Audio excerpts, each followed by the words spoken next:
Yo, what's good, y'all? Welcome to the Pull Up Show. I'm your host, Mr. BJ Matthews, a.k.a. B. Just before we get started, follow us on the YouTube page, the Pull Up Basketball Podcast. Like, share, subscribe.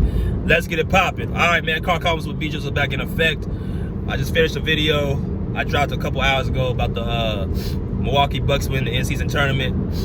And I also said I'm going to do a live tomorrow morning about the Clippers game against the Jazz, and also talk about, them playing against the Dallas Mavericks upcoming. If you guys have not already, check out my video with Ty Lue in the post game, as well as with Adam Osler. Shout out to my man Adam from Clipper Talk, as well, talking about the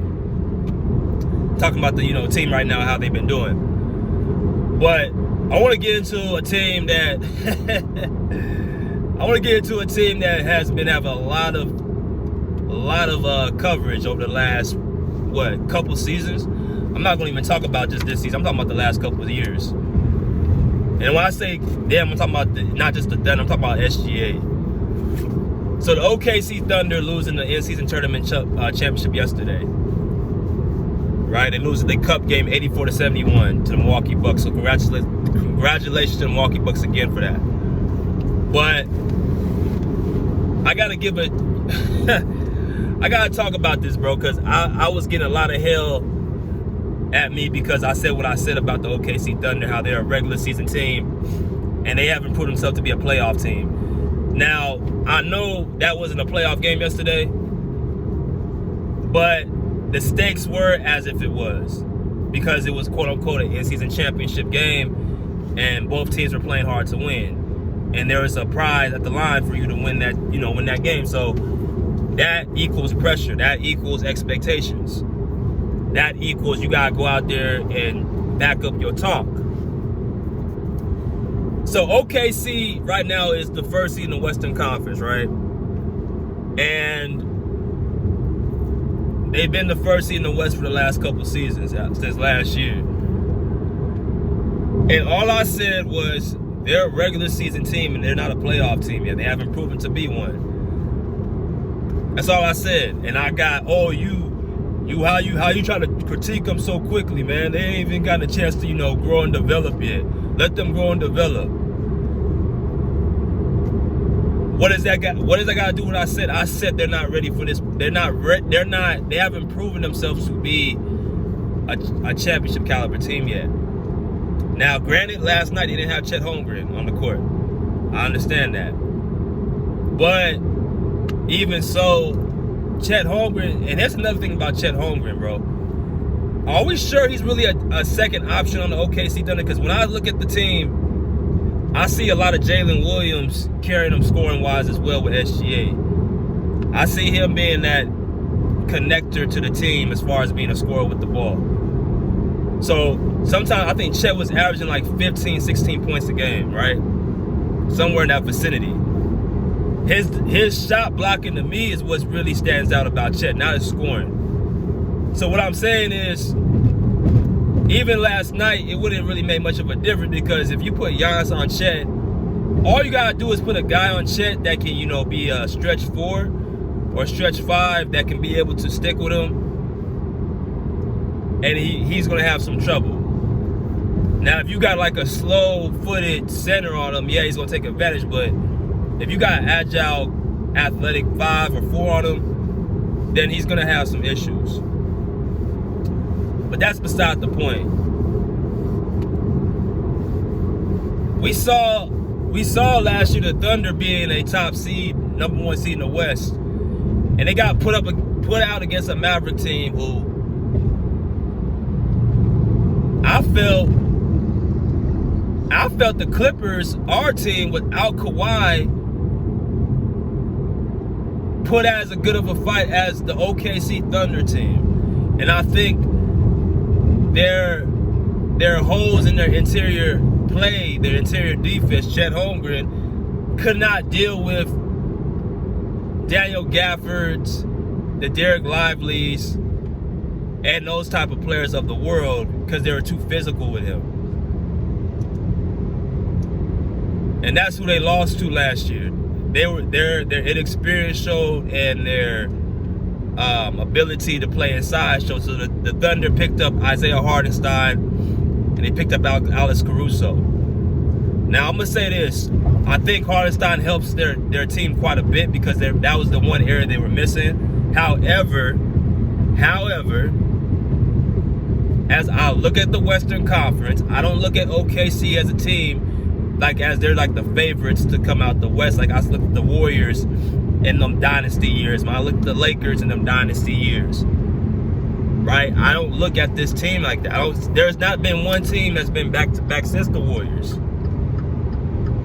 That should tell you there's no dominance anymore, which is good for the NBA because it's more competition. But nobody come to me and say the Thunder are this, that, and the other. But the Thunder have proven absolutely nothing in the NBA for you to say that they're going to be a team that's going to be reckoned with in the playoffs. I gotta see it.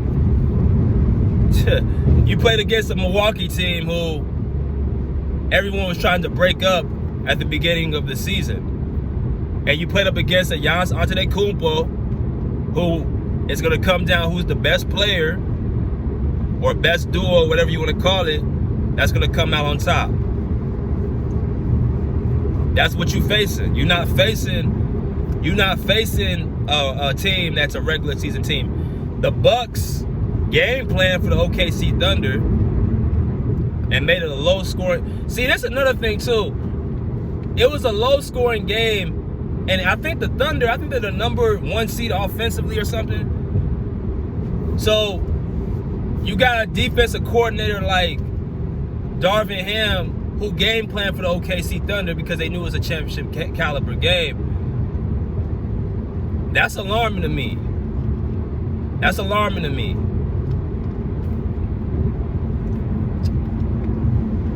Like I said, bro, playoffs come down to matchups and coaching, not, oh, I won 65 games, so I'm going to automatically go to the finals. No. As a matter of fact, a lot of those times you'll see those type of teams actually get knocked out, right?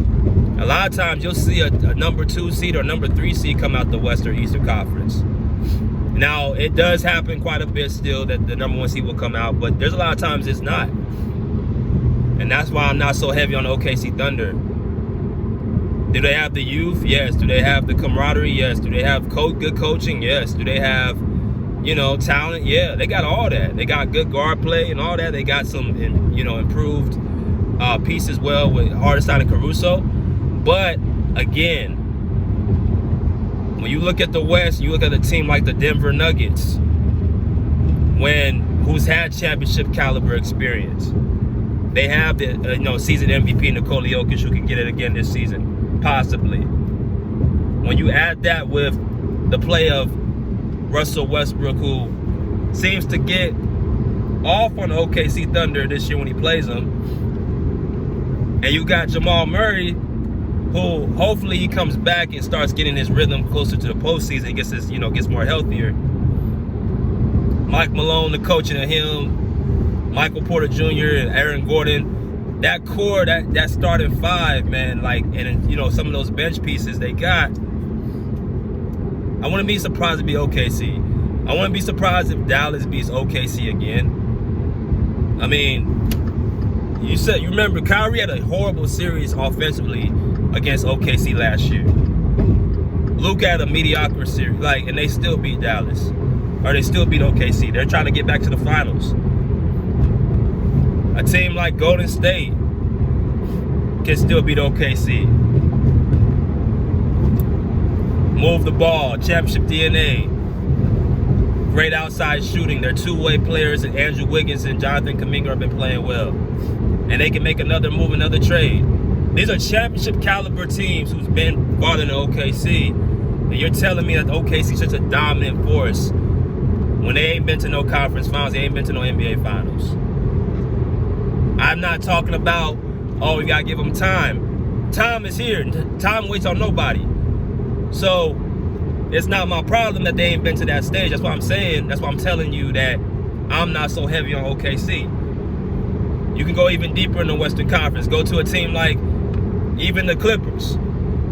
It's going to come down to Kawhi Leonard. We have the defense to deal with OKC. We've seen that, playing against them this year.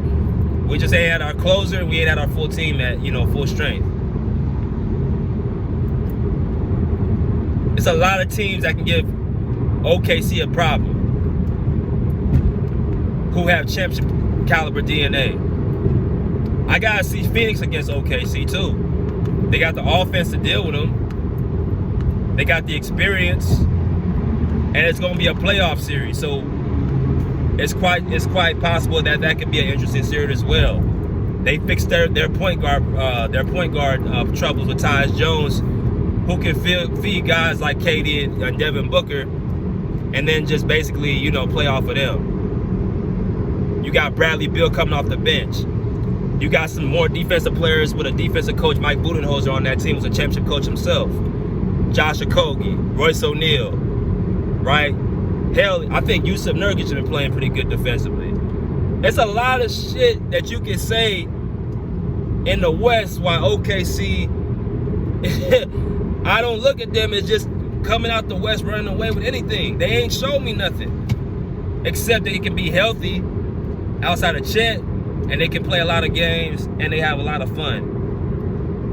You know, Draymond said something that was really interesting to me. I'm going to leave it at this. Draymond said the OKC Thunder are too nice to win a championship, and I always thought that stuck with me a little bit.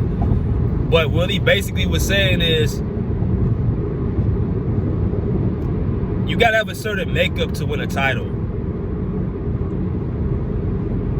OKC, if you see their post game a lot of times, they're all standing around, you know, they're together as a team, they're together as a unit, things of that nature. But I think what Draymond meant to say was,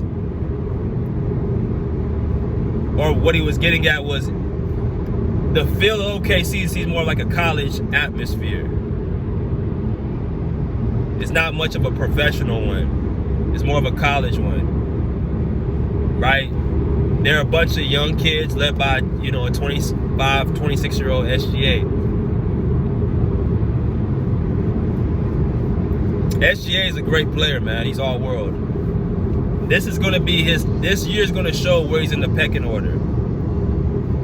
This is going to show if he's a top 5 player this playoff run. That's what it's going to be. He's going to have to beat some of the top tier teams. Now they can beat the Lakers. I used to think the Lakers couldn't. I used to think the Lakers would probably knock them out, but their coaching is just so bad, bro. Their defense ain't there. It's just, I don't see that happening. I think they're too unorganized. I think OKC will beat them. I think the Rockets, I think they'll beat the Rockets as well. Because I don't think the Rockets have the star power against the SGA. And I think the Rockets and OKC are kind of similar, very young and very, you know what I'm saying, you know, they're very young teams, but I think OKC is just a little bit better. I mean, it can still go either way because of the coaching of Ime Udoka. But I think they'll beat the Rockets. I think they'll beat the Timberwolves. I think they'll beat the Timberwolves as well. I think they'll beat the Kings. But, I mean, the 4 teams I named, the Suns, the Clippers, who else did I name that they could beat in the West? Suns, Clippers. Shit, man, help me out, y'all. Suns, Clippers. Damn. I just lost my train of thought. Y'all can rewind this video, but there's other teams that they can lose to in the Western Conference, bro. They really can. So, that's going to be all I got to say about that, man. It was a little bit of a long video. But until next time, Plub C, Plub Chirp, loud, peace, out of here like swim wild.